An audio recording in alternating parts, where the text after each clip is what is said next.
नमस्कार, मैं अभिषेक सांबरे आपका फिर से एक बार स्वागत करता हूं मेरे चैनल पर, जिसका नाम रखा है मार्केट की कहानी रिटेल इन्वेस्टर की ज़ुबानी। तो आज का जो हमारा टॉपिक है वो है कि मार्केट क्या है ये शेयर मार्केट। ये एग्जैक्टली होता क्या है, शेयर मार्केट क्या होता है। और आज मैं आपको जो बताने वाला हूँ वो जो लोग शेयर मार्केट में 10 साल से है, 15 साल से है या 2 साल से है या जो है नहीं, वो सभी के लिए नया है। मुझे भी ये चीज़ें समझते समझते 20 साल लग गए कि शेयर मार्केट होता क्या है और किसी कंपनी का वैल्यूएशन कैसे किया जाता है और कैसे हम लोग समझे कि ये वैल्यूएशन सही है या गलत। तो आज का जो वीडियो है वो इसी पर आधारित है। ये वीडियो आप बिल्कुल ठीक से सुनिए ताकि आपको समझ में आए कि एग्जैक्टली शेयर मार्केट होता क्या है। तो शेयर मार्केट क्या है ये हम समझने के लिए एक कंपनी का उदाहरण लेते हैं। जैसे कि फर्ज कीजिए कि आपने एक बिजनेस स्टार्ट किया। सपोज वो बिजनेस है कोई कुकीज़ बनाने का। आपने आपके शहर में एक अच्छा कुकी का शॉप डाला, आपने बैंक से लोन लिया, आपका शॉप अच्छा चलने लग गया 1-2 साल में। अब आज के डेट में वो जो कुकी का शॉप है वो आपकी एक प्राइवेट लिमिटेड कंपनी है जो सिर्फ आपकी है, जिसमें 100% शेयर्स आपके खुद के हैं। उसका जो भी प्रॉफिट होगा वो पूरा आपके पास आएगा, जो भी नुकसान होगा वो भी आप ही को सुनना पड़ेगा, जो भी देनदार लेनेदार जो भी सब झमेले हैं वो सब आपके सर पे हैं।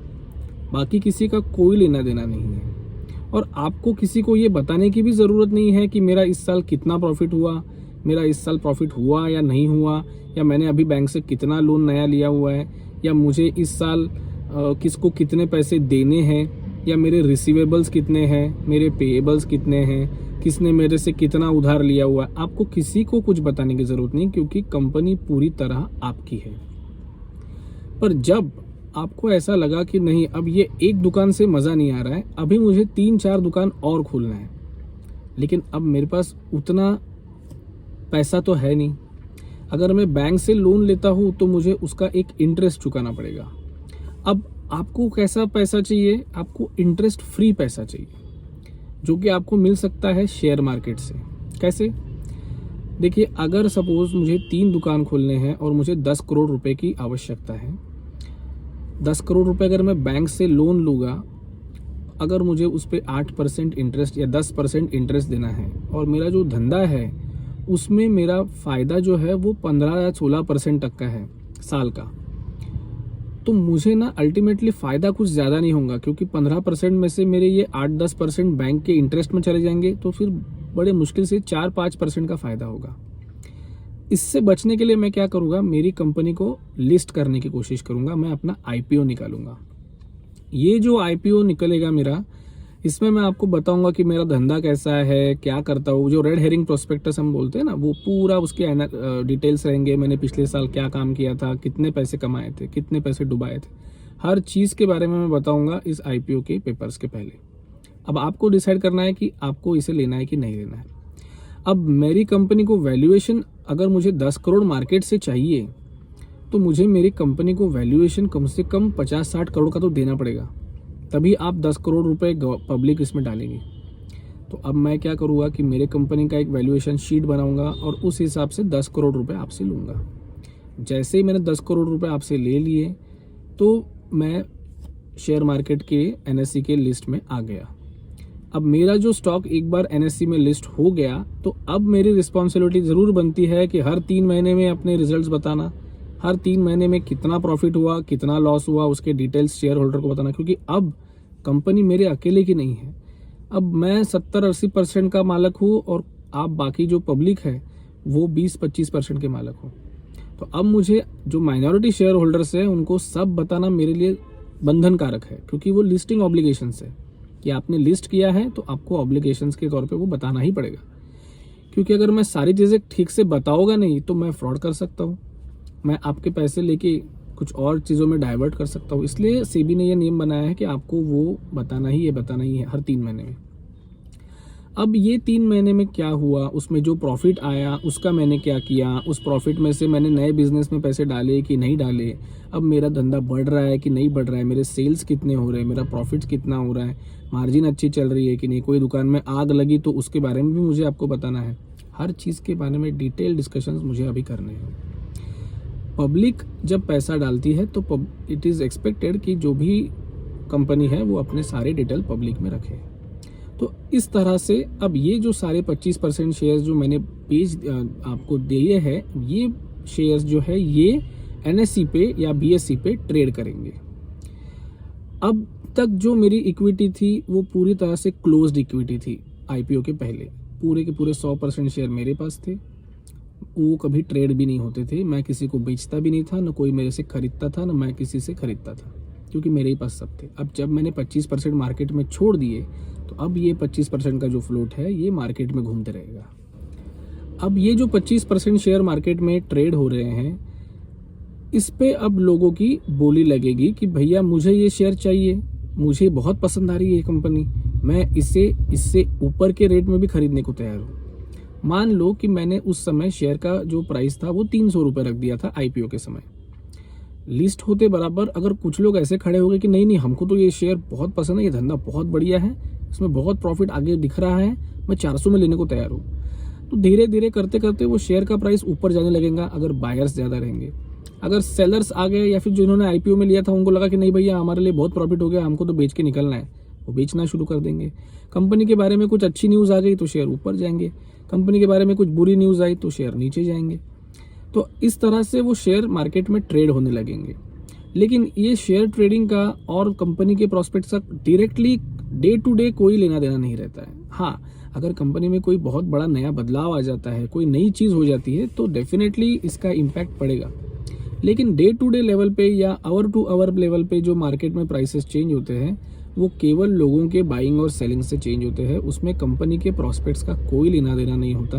2-3 घंटे में किसी की किस्मत बनती भी नहीं है, किसी की किस्मत बदलती भी नहीं है। तो ये जो ट्रेडिंग होता है that is our regular trading, जो पब्लिक को दिखता है कि मैंने 300 का लिया, 400 का बेचा, 400 का बेचा, 300 में लिया, ये सब पब्लिक के लिए है। कंपनी के लिए इसका कोई लेना देना नहीं है। कंपनी ये देखती है कि 3 महीने में हमने क्या बिजनेस किया, उसको डिक्लेयर करो, आगे 3 महीने में और क्या कर सकते हैं उसके बारे में डिस्कशन करो। तो ये कंपनी साइड से हो गया। और पब्लिक साइड से जो NSE के प्लेटफॉर्म पे जो लिस्टेड शेयर्स है वो 25% शेयर्स जो लिस्टेड है वो ट्रेड हो रहे हैं। ठीक है, तो यहाँ तक आपको समझ में आ गया। अब मैं जो बेसिक मुद्दे पे जा रहा हूँ, जो इम्पोर्टेंट मुद्दे पे आ रहा हूँ, वो आप ठीक से सुनिएगा। अब किसी कंपनी का शेयर प्राइस क्या होना चाहिए ये कैसे डिसाइड होता है।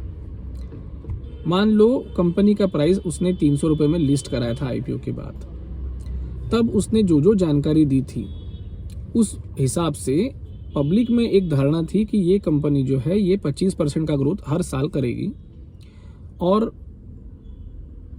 जो डिविडेंड भी कभी कभार 1-2% का डिविडेंड देगी। तो 25% के CAGR के हिसाब से लोगों ने उसको एक PE दिया, यानी प्राइस टू अर्निंग रेशो दिया। जैसे आप समझ लो कि अगर वो कंपनी का अर्निंग पर शेयर, यानी हर शेयर पे जो अर्निंग होती है, इस पे हम डिटेल्स में जाएंगे, EPS क्या होता है, PE क्या होता है, लेकिन आज जो है वो शॉर्ट में सुन लो कि मान लो वो कंपनी के EPS जो है वो 10 रुपये है और वो कंपनी का IPO निकला था 300 रुपये में, तो प्राइस टू अर्निंग रेशो हो गया 30। पब्लिक ने सोचा कि ये कंपनी का CAGR 25% है तो इसको एक 30 से 40 का प्राइस टू अर्निंग देना चाहिए। तो 30 से 40 का प्राइस टू अर्निंग यानी 300 से लेकर 400 तक के प्राइस टू अर्निंग उसका चलते रहेंगे। 300 से 400 तक वो ट्रेड होते रहेगा और उसमें ही ऊपर नीचे होते रहेगा। अब क्या होगा, इसमें 3 महीने के बाद रिजल्ट्स आएंगे। तब अगर रिजल्ट अच्छा आ गया और ऐसा दिखा कि ये 25% की जगह पे 50% ग्रो हो गई, तो सडनली जो है उसका प्राइसेस टू अर्निंग रेशो कम हो जाएगा EPS बढ़ने की वजह से। तो फिर से उसमें बाइंग आएंगी, लोग अब बोलेंगे नहीं अभी इसको हम लोग बड़ा PE देंगे क्योंकि ये ज़्यादा ग्रोथ कर रही है। तो इन जनरल शेयर का प्राइस डिसाइड होता है लोगों के व्यू से कि लोगों को क्या लगता है कि ये कंपनी आगे कैसा प्रॉफिट कर सकती है। अगर लोगों में ये स्ट्रॉन्ग डिमांड है कि भैया ये कंपनी जो है इसका आगे जाके फ्यूचर बहुत बढ़िया है, वो कंपनी हमेशा बहुत ज़्यादा हाई PE पर ट्रेड करेंगी। अगर किसी कंपनी के बारे में सब में आकर्षण है कि नहीं मुझे ये धंधा बहुत ही पसंद है, तो भी वो कंपनी बहुत ज़्यादा पी पे ट्रेड करेंगी। ज़रूरी नहीं है वो प्रॉफिटेबल हो, ऐसे कोई नॉन प्रॉफिटेबल धंधे भी है जिनको हाई पी मिल रहा है जस्ट बिकॉज कि उसके बारे में लोगों में बहुत उत्सुकता है। बायर्स ज़्यादा रहेंगे तो पी ज़्यादा मिलेगा। अगर अचानक से इस कंपनी के बारे में कोई बुरी न्यूज़ आ जाती है, कोई दुकान में आग लग गई, माल खराब हो गया, या कोई किसी एफडीए ने आके उस पर ये कर दिया कि नहीं नहीं तुम्हारा जो सामान है वो सही नहीं है, ये खाने योग्य नहीं है, कोई भी कोर्ट कचहरी की केस बन गई, सडनली अगर आपको दिखता है, अगर बड़े इन्वेस्टर ग्रुप को दिखता है कि नहीं इनका अभी जो अगला अर्निंग आएगा वो 10-15% के CAGR के ऊपर नहीं आ सकता है, सब लोग डिसाइड करते हैं, जो बड़े एनालिस्ट डिसाइड करते हैं कि नहीं इसको 20-25% का पी देने की ज़रूरत नहीं, हम लोग उसको 15 का ही पी देंगे। 15 का पी बोलते बराबर उसका जो वैल्यूएशन है वो नीचे आ जाएगा, प्राइस भी नीचे आ जाएगा। इस तरीके से प्राइस जो है शेयर का वो दो चीज़ों पर डिपेंड करता है। एक, वो शेयर आज के रेट में कितना कमा रहा है और उसके फ्यूचर प्रोस्पेक्ट्स क्या है कमाने के, और दूसरा कि लोगों में उसकी उत्सुकता कितनी है, कितने बायर खड़े हैं और कितने सेलर उसके सामने खड़े होते हैं। दोनों चीज़ें हैंड टू हैंड चलती है, तो इस तरीके से उसका प्राइस डिसाइड होता है। इसलिए जो भी प्राइस आपको दिख रहा है स्क्रीन पर वो कभी भी परफेक्ट प्राइस नहीं होता, उसका रीजनेबल प्राइस आपको कभी नहीं मिलेगा। एक तो कंपनी अंडर वैल्यूड मिलेगी, नहीं तो कंपनी बहुत ज़्यादा ओवर वैल्यूड मिलेगी। रीजनेबली वैल्यूड कंपनी बहुत कम बाहर मार्केट में आपको दिखेगी। अब हमारे हाथ में लोगों के इमोशंस तो नहीं है कि इमोशंस क्या है, हमारे हाथ में केवल इतना है कि कंपनी कर क्या रही है और कंपनी का फ्यूचर प्रोस्पेक्ट्स क्या दिख रहा है। ये दो चीज़ों पे मुझे लगता है कि हमने शेयर्स के बारे में डिसीजन लेना चाहिए कि उसे हमको लेना है कि नहीं लेना है। अगर ये दो चीज़ें आपको दिख रही है तो जब भी पैनिक डेवलप हो यानी पब्लिक में, जैसे देखो अभी मैंने बताया कि प्राइस दो चीज़ों पे डिपेंड करेगा। एक तो उसके फंडामेंटल्स यानी उसका आज का ग्रोथ और फ्यूचर का ग्रोथ, एक्सपेक्टेड ग्रोथ, और दूसरा टेक्निकल्स यानी पब्लिक में उसका डिमांड सप्लाई के बारे में क्या उत्सुकता है, डिमांड ज़्यादा है या सप्लाई ज़्यादा है। अब ये जो टेक्निकल्स है ये ना पब्लिक के मूड के हिसाब से, कहीं पे कोई युद्ध हो जाए, कहीं पे कोई इलेक्शन हार जाए, उसके वजह से ये टेक्निकल्स चेंज हो सकते हैं, पब्लिक का डिमांड और सप्लाई चेंज हो सकता है, लेकिन फंडामेंटल्स जनरली कंपनी के इंटैक्ट रहते हैं अगर कंपनी अच्छी है। तो मेरा तो मंत्र है कि पहले ढूंढो फंडामेंटल्स किसके अच्छे हैं, कहाँ पे ग्रोथ दिख रही है, वैसे कंपनी को शॉर्टलिस्ट करो। और जब भी उसके टेक्निकल्स बिगड़े यानी जब लोगों में पैनिक सेट हो जाए किसी भी कारणवश, कभी इलेक्शन के रिजल्ट्स की वजह से, कभी कोई युद्ध की वजह से, उस समय ऐसे अच्छे फंडामेंटल वाले कंपनियों को अपने पोर्टफोलियो में ऐड कर ले। तो आज का मेरा मूल मंत्र जो था वो यही था। मुझे आशा है कि आपको मेरा ये वीडियो पसंद आया होगा। अगर पसंद आया है तो लाइक ज़रूर कीजिए, चैनल को सब्सक्राइब ज़रूर कीजिए, इससे मेरा भी मनोबल बढ़ेगा और मैं कोई और नए वीडियो बनाने में लगा रहूँगा। देखिए चैनल बहुत नया है, इसमें बड़े मुश्किल से ये दूसरा ही वीडियो है, और बाकी सारे पॉम्प एंड शो वाले लोगों की तरह मैं कोई एडवर्टाइजमेंट नहीं करने वाला हूँ, ना ही मैं मेरा कोई प्रमोशन करने वाला हूँ। अगर सबको पसंद आ रहा है तो चैनल कंटिन्यू रहेगा, वरना मैं मेरे खुशी के लिए तो जितने वीडियोस मुझे डालने हैं मैं वो डालते रहूँगा। आप अगर सब्सक्राइब करोगे तो आपको ये जो मेरा 20-25 साल का निचोड़ है वो आपको अच्छे से सुनने मिलेगा, ठीक है। तो इसी के साथ मैं इजाज़त लेता हूँ, एक नए वीडियो के साथ आऊँगा, और अगले वीडियो में हम लोग डिस्कस करेंगे जो रेशोज़ है, जैसे price to earning ratio, earning पर शेयर, करंट मार्केट प्राइस क्या होता है, फेस वैल्यू क्या होती है, ये सारी चीज़ें हम लोग डिस्कस करेंगे अगले वीडियो में। तो बने रहिए चैनल के साथ। Good day.